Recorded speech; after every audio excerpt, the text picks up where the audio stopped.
Hello, I'm Helen Sneed, Talent Development Facilitator at the South Central American Jobs Center in New Haven. Thanks for joining me today. Today we're going to talk about one of those things that makes everyone a little nervous, even me, the interview. So I thought I would tell you something that might make it a little bit easier the next time you go on an interview.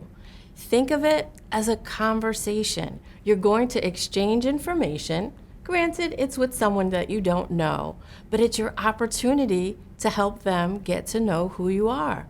You're going to share with them the skills, talents, and experiences that you have and how you can either help their goods or service or company work a little bit better. Ultimately, you're hoping for a job offer where they'll pay you for your time and talents, and a few perks and benefits along the way as well. So why don't we talk about the different types of interviews? And remember, it's a conversation. We have phone screens, we have face-to-face interviews, it could be a virtual interview, it could be a one-on-one interview or a group. It might even be over lunch. I will say this, if it's on site and at the organization, what I really want you to remember is that the interview begins the minute you step on the property. We'll talk more about that later, but keep that in the back of your mind. Let's talk about the actual interview. Let's say it's on campus at a large facility. How about something local? Masonicare. It's in Wallingford, Connecticut. It's 168 acres. I mention that because if you don't know exactly where you're going, the building, what floor, where do you park, you might get lost. So those are the types of questions that you want to find out before the interview. Where do you park? Where do you need to go? Who do you ask for when you arrive? And if you're driving yourself, what's the traffic like? Are there lots of one-way streets to get there? If you're not and you're taking public transportation, how frequent is the bus stop? Will you arrive 10 minutes before or 40 minutes before? I bet you can guess my suggestion, 40 minutes ahead of time, just in case the bus is late. So you've arrived at the location. Even before then, let's go back a minute. Let's talk about those planning stages, the steps you'll take before you get to the interview. You'll want to look at Masonicare's website. If you do, you'll notice they have a video. It's less than 3 minutes. You'd want to watch the video. You'll learn a lot about their mission, what drives them, what's important to them, and all of that will be very helpful to you during your interview.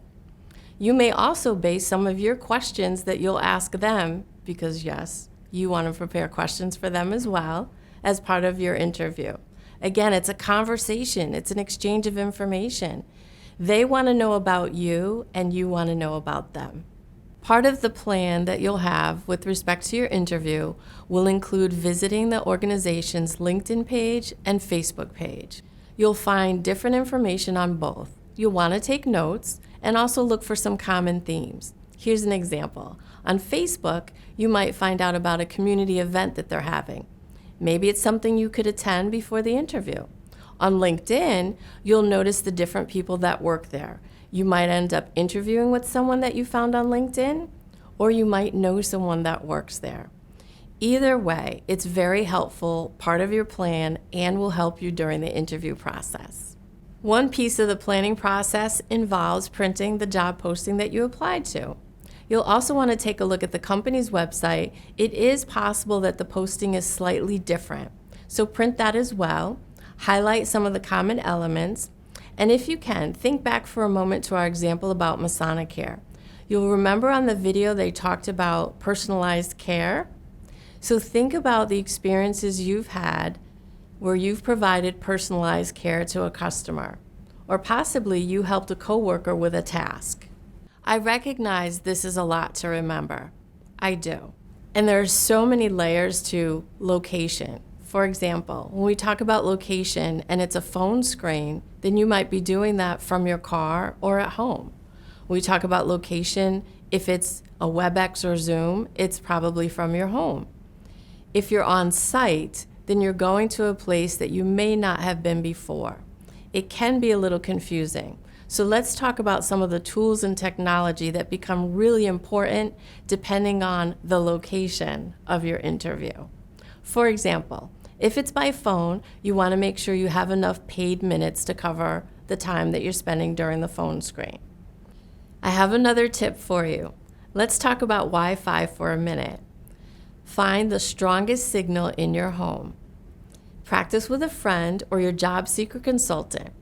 You want to pay attention to your background, and I know this is going to seem silly, but check your teeth, your ears, your nose, even your facial expressions, because talking into a camera is a little bit different than talking to someone face to face. And your friend is probably one of the best people to tell you how you look on camera. So practice. It will help you with your interview. One of the other elements about preparing for an interview includes dress code. I know, not a fun topic to talk about. It's necessary though. It'll be okay. Probably not as bad as you think. Think neat, clean, and ironed. So whether you prefer skirt, slack, pants, jacket, blazer, blouse, dress, whatever you select, neat, clean, and ironed. As far as accessories, less is best. Cologne, perfume, probably none at all. Deodorant, absolutely. How about what goes along with the dress code? Give me a minute. I have something to show you. Perfect size, whether you call it purse, messenger bag, or backpack. The reason? Will fit your portfolio, folder, resume, keys, and cell phone. All right, you have the perfect bag, the perfect resume. You've walked onto the property. What happens next? Anyone you meet along the way, you want to make sure that you acknowledge them with a smile. Thank them for their time, whatever assistance they may have provided. It could be this person at the security desk where you've shown them your ID. It could be the receptionist that checked you in.